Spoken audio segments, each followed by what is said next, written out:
This is the Global Podcast Network, where executives and professionals connect, share, and inspire. Stay tuned for the conversations that drive success.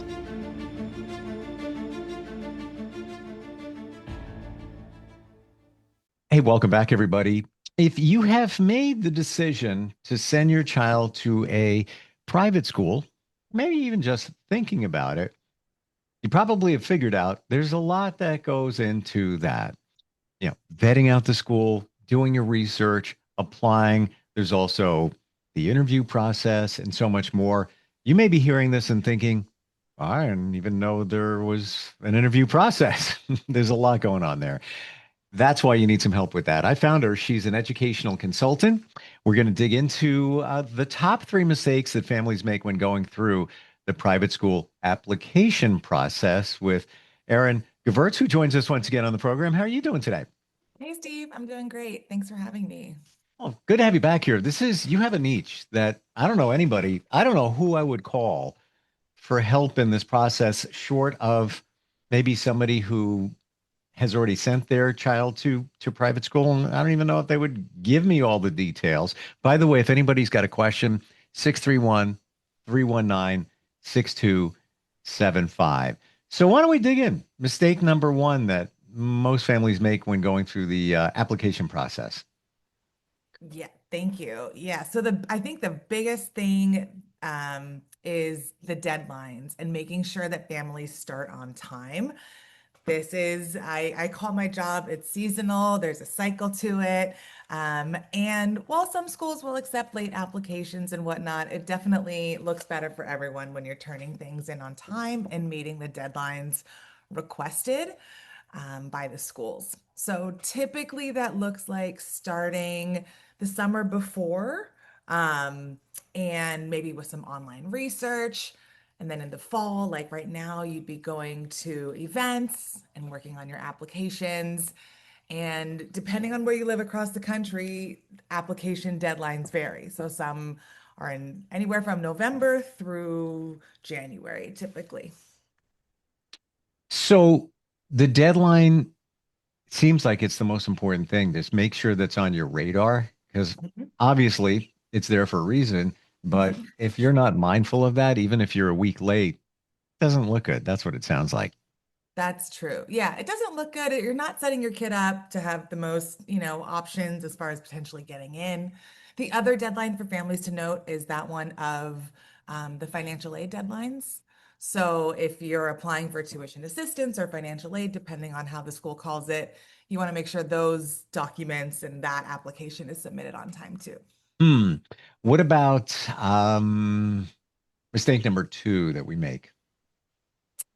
Sometimes there's a thing where families will talk about, or they've heard from their friends, or they've heard from an online something or other, that this is the number one school near Mm, me. And so, mistake number two is prioritizing the prestige of the school over the fit of the school for your particular kiddo. I mm. think at least here in the Bay Area and in major metropolitan places, there's often a lot of school options. And there might be some that get talked about more. Maybe that has to do with their marketing department, or maybe that's just because they've been around longer. Um, but I believe it's a family's job to really think about their child and to get on campus, go see the school, go meet the people, and think about, is this a great fit of a place for my student where they'll feel supported, but also academically challenged? Hmm. I'm also thinking too that that person that you ask, what do you think of this school? Oh, it's best, man. It is it's a great school. And well, they're personally vested in it. They may have their child going there, and others may tell them the same thing. So they're all buying into, the hype, if you will. Yeah. Doesn't necessarily mean it's the best choice for your kid. We're going to get to mistake number three in a moment, but first Okay. take a call. Hi, can you hear Okay. us? Yes, hi, this is Kenneth. I just had a question or two. Um, that's all right. I was wondering, like, if a student doesn't get into like their top choice of schools, how do you like help them pivot or like reframe that failure? Like, what are like some next steps to take? Yeah, thanks, Hmm. Kevin. So I encourage parents along the way to be wary and to encourage their kids not to get too attached to one particular school, right? Hopefully, where you live, there are a range of schools that might be a good fit for your child. And while one might rise to the top more than others, helping to manage your kids' expectations of that is good. The other thing that I tell families is that you don't get anything if you don't go for it, right? So your child going out and applying for this particular school, whether it's a school or a program or whatever it is, if you go for it and you don't get it, like that's also okay, right? It's okay for you to go for something. And sometimes we don't always get exactly what we want in life, which would make life, Mm. a lot easier. But I think it's a good learning experience for kids. And then hopefully there are other schools maybe your child did get into that, that's maybe a second or a third option that's equally or, that can be as exciting. What I have noticed with my students I've worked with who don't get into their top choice but land at maybe a third or fourth choice, because they've done the research, because they know the school pretty well and they've chosen to apply, they're happy there later. By October, November of their ninth grade year, let's say, they're doing well, they're thriving because you as a family have done the research and they're like happy to be there. Hmm. Yeah. Well, there's a lesson in there too that just because you don't get everything you want, and I would imagine too that you need to tread a little bit carefully with your child so they don't take it personally, right? Mhm. Yeah, exactly. No, it's not. Yeah, I mean, you talk about it's a competitive process and we're going to go for it and, and we'll see what it is and we'll see what happens. Yeah, and there could be so many different reasons. They may be filled to capacity or close Mhm. to, Mhm. and they already had pending applications, and yours was maybe number 10. There's already three that are in the top stack, and they only have 3 or 4 spots to fill at that time. They might need a tuba player. Like you never know. Exactly. Um, I think we have another call. Who's this? Oh, yes. Good morning. My name is Darren. How are you today? Hey, Darren. How you doing? Doing really well. Doing well. So I had a question. My daughter, well, we just started seventh grade this year, and I was just curious. When is the best time to start working with an educational consultant? Mm. Thanks, Darren. So I'd say the best, you're actually in a good spot for this. So Hmm. typically a good time to start working with someone like me would be the spring, either like the spring of seventh grade. So before you're getting into the eighth grade year. We just mentioned deadlines and meeting the deadlines is really important. So if you were in eighth grade right now, I would say we could still potentially work together, but it would be a little bit more of a race. You would be already be running the race. Whereas if we started spring of seventh grade or spring of fourth grade, if you're looking at middle schools, then that would be a great time to reach out to someone like me to get going. That being said, educational consultant you are. Can you or do you consult in other areas regarding education as well? Figured I'd ask, just kind of curious. Sure. I don't Okay, necessarily, because I think a big part of my job is helping families identify schools that might be a good match for them. gotcha. And while I am curious about education all over the country, I do not know all the schools everywhere, everywhere across the 3,000 miles. However, if you do reach out to me, I could help you find somebody in your area that might be a good match for you. Another resource for families to check out is IECA, the Independent Educational Consultant Association. We have a website where you can Yeah. go and find somebody in your local area to talk to who specializes in like the grade placement that you're looking for. Wow. This is more complicated than I imagine with, just applying for a school. Like there's so much involved there. I don't mean that in a bad way, Sure. but there are many layers to that. Instant feedback, steve@gmail.com if you want to reach out by email. And who do we have here? Yes. Hi, how you doing? My first name is Eamon. I just want to ask you, how do you counsel students who feel pressure from family, friends, or themselves during the admissions process? I'll hang up and listen. Hmm. Are you still there? I'm curious what you mean by Yes. feel pressured. The pressure to succeed or get to a certain level in life. Hmm. Yeah. Different families have different values, have different expectations of their kids. And I think that's something that I help counsel my families with, um, is Mm. helping to, like the earlier caller said, manage their expectations throughout this process. But I also really encourage families to focus on the process that's happening right now. Sometimes when I'm working with families applying to high school, they're already thinking about college. Does this school have kids who are going to this college or that college? Mm. And it's my belief that if your child goes to a school that has a comprehensive program where they're able to thrive academically and do really well and take advantage of leadership opportunities and resources there, then when they're, 10th or 11th grade, you can start working either with someone at the school who does what I do to go to college, or with someone like me outside of the school who will help you figure out the college process, to figure out like where you want to go next and what opportunities might be there and which classes might help you get there. So I guess to sum up, I'd say focusing on like what's happening right now is important.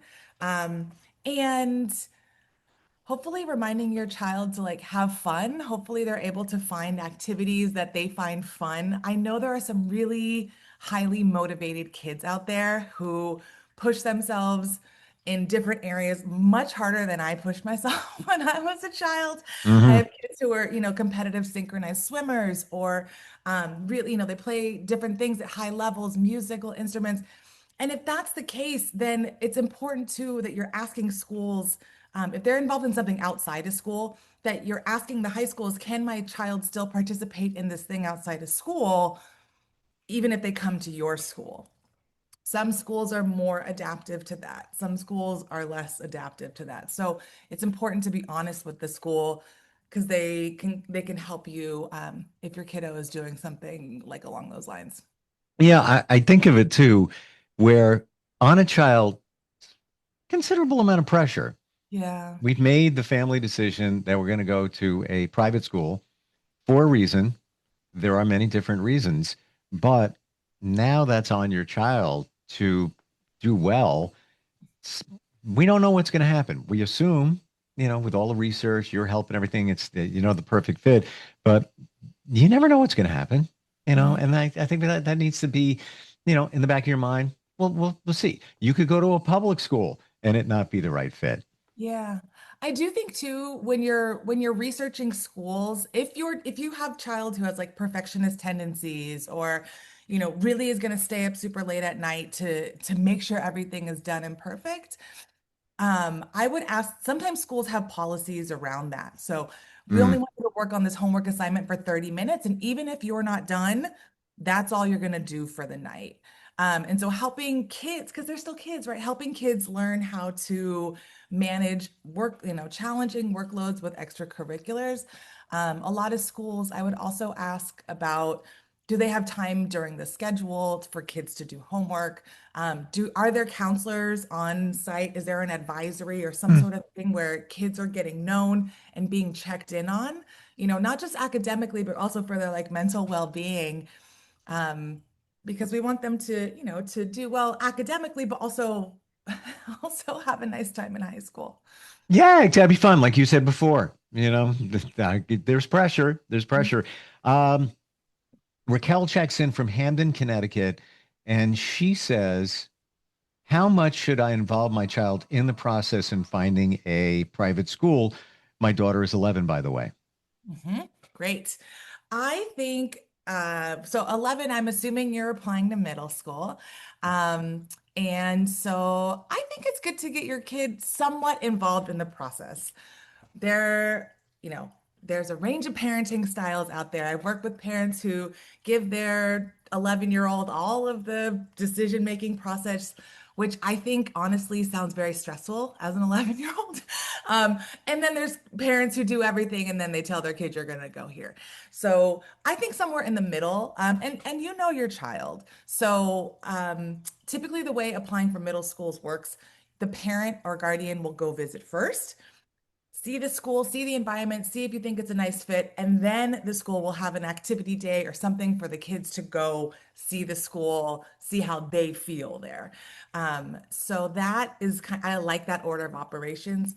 For high school, I think kids should be a little bit more involved in the process and take on more of the some like I'm almost 50-50, because kids are also able to express themselves better and give more detailed reasons. Why do I like this school? Right? It's not just because they have a good lunch. That's not a good reason to go to a high school. You should have more clear-cut, specific reasons about why you like a school. But I think an 11-year-old, they have insight into their body. How did you feel when you went there? Did you feel comfortable? Did you have fun? Like, was the projects fun? What were the teachers like? I think they should definitely provide some insight. Kindergarten, maybe not as much. With even middle school, private, or even high school, are there ever any opportunities where your child can walk the hallways during a regular day, maybe sit in on a class, Mhm. speak with a teacher or a teacher in a subject that is definitely a goal for Yep. your child, or even a coach? Let's say your kid is a superstar when it comes to sports. Want to talk to the soccer coach, kind of like get the vibe for them. Is that Can that be done? Is that normal? Yeah, that's absolutely part of the process. Um, Schools want you to get on their campus to see the teachers, to see how you feel. Because also in a lot of applications, they ask you, why do you like our school? And so it's good. I tell my students, you better take good notes because they're going to ask you later, why did you like us? And you can talk about, I saw how supportive the teachers were. I saw these cool projects on the wall. I felt comfortable in the hallway, even as an eighth grader visiting. So oftentimes schools will have something called the shadow visit, where you can sign up and your kid will go for a couple hours or a half a day to get in and see what the school is like.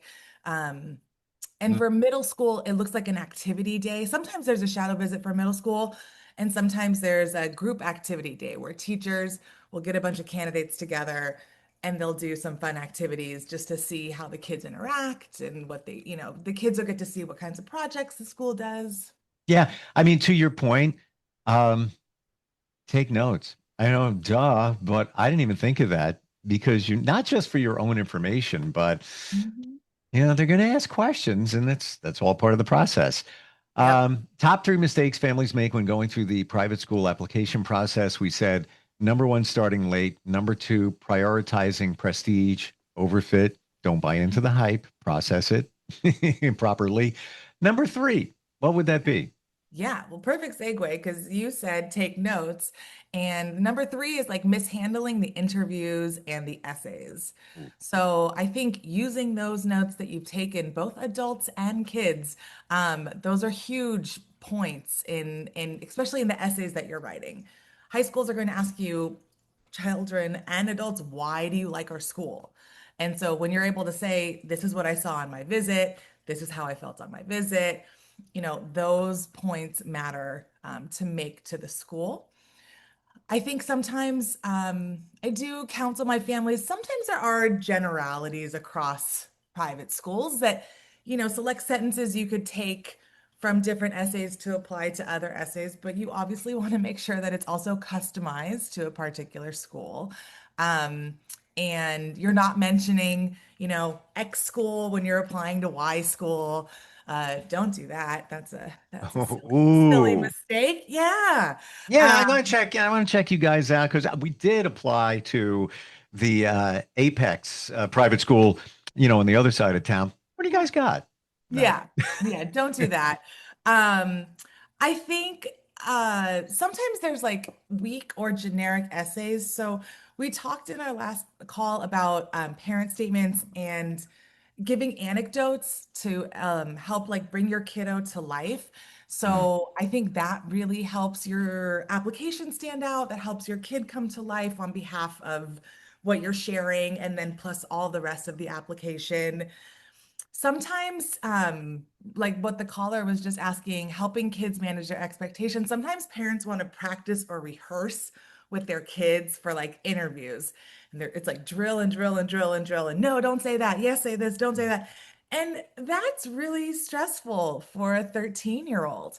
High schools are looking for children. They're looking for eighth graders. They're not looking for grad level, you know, MBAs. Right. So, so yes, practice with your child, but also, definitely like allow them to be themselves, and hopefully they're comfortable for interview prep, practicing as themselves. And then I And think let's be honest, all kids are different. You yeah, know, my son is different than my daughter. I could yeah, just take my son and just throw him here, go in there, go and take care of it, get it done. My daughter, no, she's doesn't communicate the same way. It's right, just different. right. But I think you need to manage that expectation of your child. And it's neither one is bad. The school knows that every child is different, Right. right? And it's the school's job to make the child comfortable, like in the interview. It's no, also no school wants, sometimes parents are like, well, my kid's so introverted and shy. And it's like, that's okay. No school wants 100 loud kids. No Yeah. school needs 100 extroverts like coming into their ninth grade class. You want the mix and the range of personalities. Erin, a lot of private schools around the country, Yep. aside from maybe slightly different curriculums, slightly different rules, slightly different approaches, by and large, are they all kind of the same, essentially? Geez, Steve. I think that there are some qualities and characteristics that are through lines for private schools. So generally, you're getting a smaller environment. Hmm. Your child might be, quote, more well known by people in the school and by teachers. It's harder to hide, right? Because there's only 100 kids in the freshman class instead of, 400. I think uh, sometimes you can get a more maybe tailored curriculum, right? Like there might be ability to challenge yourself a little bit more. Sure. Um, I think schools do have different vibes, so that varies by school. I Uh, get you on that. Yeah. yeah, Yeah. I can you see know, that, where this school over here requires uniforms.